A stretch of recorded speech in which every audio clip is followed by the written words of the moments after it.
En 1983, el gobierno de la Generalitat de Cataluña, que presidía don Jordi Pujol, se convirtió en el primer gobierno autonómico que puso en marcha medios públicos. El principal argumento era defender contenidos en idioma catalán. TV3 fue el nombre del canal que sería gestionado por la misma mayoría parlamentaria que sujetara el gobierno de la Generalitat. Pero lo que sería más llamativo es el nombre del periodista escogido por el señor Pujol para ser el primer director de TV3, don Alfons Quintà, un periodista proveniente del diario El País, donde había sido muy crítico contra el señor Pujol hasta el punto de vincularle con presuntas irregularidades durante su etapa de gestor de Banca Catalana. Igual que El País después pegó bastante fuerte a Jordi Pujol. Y Jordi Pujol me decía, ¿pero qué he hecho yo? Con la Banca Catalana. Sí, ¿qué he hecho yo? Si yo he aportado el dinero. Empezó un serial que firmaba Alfons Quintà, entonces corresponsal de El País en Barcelona, sobre el caso Banca Catalana, y Jordi Pujol nos hicieron una presión fuerte con un argumento que todavía está de actualidad, que es que en realidad no se estaba atacando a Jordi Pujol y que todo eso era un infundio, etcétera y tal, y que se atacaba a la identidad catalana, a la soberanía catalana, a los intereses del pueblo catalán. Y a raíz de eso, pues una serie que iba a tener 3 artículos, no recuerdo si 2 o 3, pues se quedó solo en un artículo. Y así se lo expliqué al autor, a Alfons Quintà, que posteriormente fue nombrado director de la televisión pública catalana por Jordi Pujol. Bueno, él era muy crítico con el caso Banca Catalana, hasta que dejó de serlo. Siempre se le atribuía una frase, él decía que él valía más por lo que callaba que por lo que escribía. Creo que eso te define bien cómo se pudo pasar del País a TV3.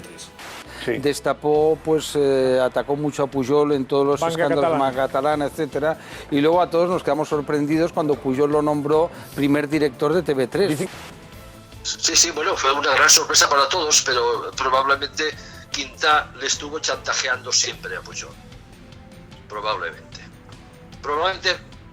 Quintà sabía lo que se acabó sabiendo de Pujol hace algún tiempo. Alfons Quintà era una persona muy sui generis, digamos una persona que fue también el primer director de TV3. Alfons Quintà era un personaje muy complicado, psicològicamente. Continuen investigant les circumstàncies que envolten la mort d'Alfons Quintà, que ahir es va suïcidar després de matar la seva parella d'un tret amb una escopeta. El periodista habría matado a su esposa con una escopeta de caza y luego se habría suicidado con la misma arma. Profesionalmente, mentalmente, muy complicado. El final no es una excepción del recorrido de su vida. Era un personaje muy complicado. Paralelamente, el señor Pujol también puso en marcha una radio pública en catalán, Catalunya Radio, siendo su primer pilar el prestigioso locutor radiofónico don Josep Cuní, que diseñó una radio que no se centrara en temas locales, sino que fuera una radio comercial que compitiera con la SER y Radio Nacional en Cataluña. Fue a la vez que TV3, entiendo que se queda más. Sí, efectivamente, sí, por poco tiempo de diferencia. Vinieron a buscarme a mí. Yo en aquel momento estaba trabajando en la cadena SER, estaba con Iñaki en los principios del hoy por hoy. Lo que planteé fue sencillamente una radio que tenía que ser competitiva con las grandes, y las grandes eran la SER, la COPE en aquel momento, Antena 3 y Radio Nacional de España. El planteamiento fue muy simple, ¿no? Nosotros hacemos radio en catalán, por supuesto, porque es una de las lenguas oficiales en Cataluña. Faltaría más que no se haga en catalán, eso no tiene por qué ser noticia, pero el nivel de competitividad debe ser el máximo, y nuestra competencia no era Radio 4, que era la emisora en catalán de Radio Nacional, tampoco una cadena privada que había nacido un tiempo antes, que era la cadena 13. Bueno, pues la tendencia natural hasta entonces era como bastante antropológico. Entonces llegamos nosotros y yo dije, aquí de antropológico nada. Vamos a ver, si nuestra competencia es la SER, Radio Nacional de España, es la COPE, es Antena 3, vamos a trabajar como ellos. Si Rocío Jurado actúa en el Liceo y tiene todas las entradas vendidas 2 semanas antes, vamos a entrevistar a Rocío Jurado, faltaría más. Que no hablen en catalán no quiere decir que no sea interés de la audiencia catalana. El proyecto de Catalunya Radio logró consolidarse, aunque con menos audiencia que las radios nacionales como la SER de don Iñaki Gabilondo o la COPE de don Luis del Olmo, que se emitía desde Cataluña. Los experimentos de radios privadas en catalán como 13 no se consolidaron, aunque sí algunas emisoras locales como Radio Teletaxi de don Justo Molinero, que había comenzado como radio pirata. y nosotros teníamos una empresa con taxis con radioteléfono, y yo pensando, en Barcelona se preparaba para ese gran acontecimiento que eran los mundiales de fútbol, y yo pensé, hombre, y si montamos, porque si viene mucha gente perderán objetos, cosas, y podíamos montar una emisora de radio dedicada exclusivamente a anunciar, a recoger cosas, objetos o cosas que se puedan perder, pues en el metro, en el taxi, en el autobús, en la calle, y al mismo tiempo nosotros anunciar nuestra empresa, nuestro teléfono, y así conseguir tener más trabajo con los taxis. Ese es el objetivo, tener más trabajo con los taxis. Empecé a pensar, ¿y si la monto en plan pirata, qué pasa? La monto en plan pirata, va a ir bien, vamos a tener más trabajo con el taxi, y así lo hice y así la monté. La emisora del señor Molinero, tras ser cerrada por orden del gobierno socialista, no sería legalizada hasta la adjudicación de emisoras del gobierno del señor Pujol en el año 1991.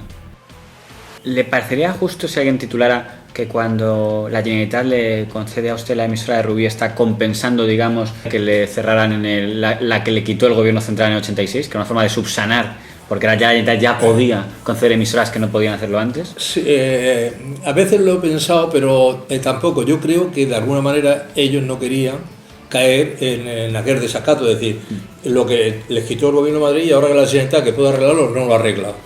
Y como nosotros éramos los otros, nos conceden una emisora en Rubí. Una emisora de 500 vatios en Rubí. Vamos a ver, con todo mi respeto hacia Rubí y toda su gente, pero nosotros, ¿qué hacemos con esa emisora de Rubí? Entonces, yo recuerdo que fui con la carta aquella que me dieron, fui a ver a don Miguel Roca, a su despacho que estaba en el Paseo de Gracia, y le digo, esto es lo que nos han dado, y le tiré la carta. Digo, hombre, esto para que se los pueda meter en los cojones. A ver, ¿dónde vamos con esto? Y pensando, entonces fue cuando montamos aquel centro emisor, porque a ellos también le dieron el centro emisor allí. No era en Rubí, a ellos se lo dieron en Tarrasa. Al Grupo Flix. Al Grupo Flix. Entonces nosotros, en ese que compramos una parcela para montar la torre, allí la montamos, hombre, teníamos una buena cobertura, pero claro, no llegaba a Barcelona ni mucho menos porque delante tenía Collserola, o sea.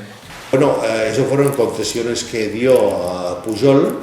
En el caso de Teletaxi, unas concesiones directas a Justo Molinero. En el caso de Flash fue solo una licencia, pero luego unas cosas que hacían los gobiernos de Pujol es que daban licencias también a entidades para quedar bien y tal, y luego, claro, esta gente, la licencia es un papel.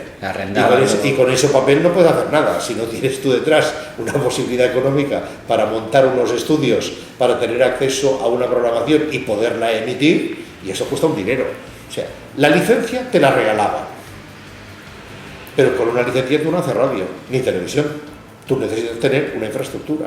Pero la base, sobre todo, fue una licencia propia y el hecho de llegar a acuerdos como socios iniciales con una serie de entidades y de personas a las que Pujol les había compensado algún favor político con una licencia de radio.